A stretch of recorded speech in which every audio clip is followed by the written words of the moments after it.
Di ujung sebuah kampung kecil, tepat di tepi jalan berbatu, berdiri sebuah rumah tua dengan dinding kayu coklat dan jendela besar berbentuk lengkung. Rumah itu selalu memancarkan cahaya hangat setiap malam, meskipun tidak ada suara atau tanda-tanda orang tinggal di dalamnya. Anak-anak sering melewatinya sambil berbisik. Kenapa rumah itu selalu terang? Ya. Siapa yang tinggal di sana? Raffi, anak laki-laki berusia 9 tahun, paling penasaran. Setiap malam ia melihat cahaya keemasan keluar dari jendela rumah itu, seolah lampu di dalamnya tidak pernah padam. Suatu malam, ketika ia pulang dari mengaji, rasa penasarannya semakin besar. Ia menatap rumah itu dari kejauhan. Cahaya di dalam rumah berkelip lambat, seperti cahaya pelita. Aku harus tahu, gumam Raffi pelan. Dan saat itu, ia memutuskan untuk mencari tahu siapa sosok misterius penghuni rumah cahaya. Keesokan malamnya, Raffi memberanikan diri mendekat.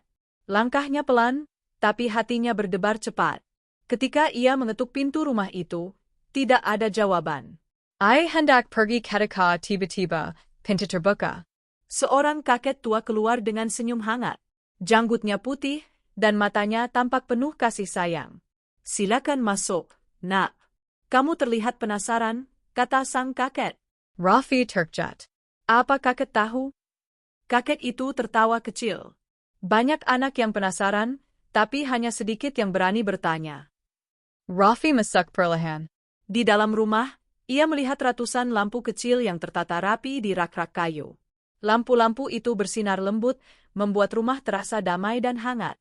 Aku kakek Salman, ujar sang kakek. Aku menyalakan lampu-lampu ini setiap malam, anakku. Supaya kampung kita tidak lupa untuk berdoa sebelum tidur. Raffi tersenggang. Ia tidak menyangka cahaya misterius itu berasal dari sesuatu yang begitu indah dan penuh kebaikan. Malam berikutnya, Raffi datang lagi. Kali ini ia membantu kakek Salman membersihkan lampu-lampu kecil yang sudah redup. Ternyata lampu-lampu itu bukan sekadar pajangan, setiap lampu dihidupkan oleh niat baik. Kampung kita jadi lebih aman ketika orang-orangnya tidak lupa berdoa, kata kakek Salman lembut. Cahaya ini penjengat, bukan sekedar penerang. Raffi merasakan ketenangan setiap kali berada di rumah cahaya. Ia mulai memahami bahwa cahaya paling indah bukan dihasilkan oleh lampu, tetapi oleh hati yang selalu ingat kepada Allah. Suatu malam, Raffi bertanya, "Kakek, apa tidak capek menyalakan lampu sebanyak ini setiap malam?"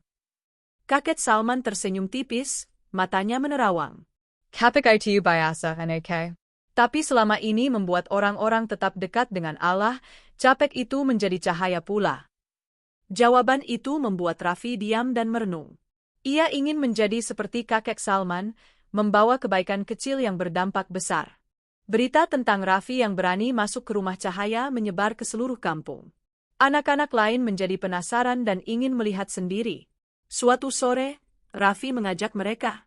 Kakek Salman menyambut dengan senyum yang sama hangatnya. Kalau ingin masuk, harus datang dengan niat baik, katanya lembut. Di dalam, enak-enak terpesona melihat lampu-lampu kastil yang memancarkan warna kuning kemasan.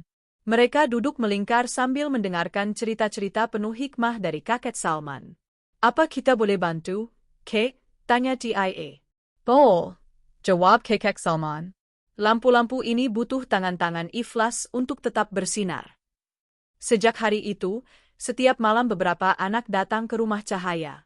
Mereka membersihkan lampu, mengganti minyak, atau sekadar menemani kakek Salman. Kampung menjadi lebih harmonis, karena orang-orang melihat cahaya yang mengingatkan mereka untuk memperbaiki hati. Rumah itu tidak lagi dianggap misterius, melainkan tempat belajar dan berbagi kebaikan. Suatu malam, ketika Raffi datang lebih awal, ia melihat kakek Salman duduk di beranda dengan wajah sedikit lelah. "Kek, apakah kakek baik-baik saja?" tanya Raffi cemas. Kakek Salman tersenyum lembut. "Kakek sudah tua, nak, tapi melihat kalian menjaga lampu-lampu ini, kakek merasa sangat bahagia." Malam itu, Raffi dan anak-anak kampung menyalakan semua lampu bersama. Saat rumah itu menyala terang, mereka melihat kakek Salman menatap cahaya-cahaya itu dengan mata berkaca-kaca. "Cahaya yang paling indah adalah cahaya kebaikan yang kalian jaga sendiri, ujar kakek Salman pelan.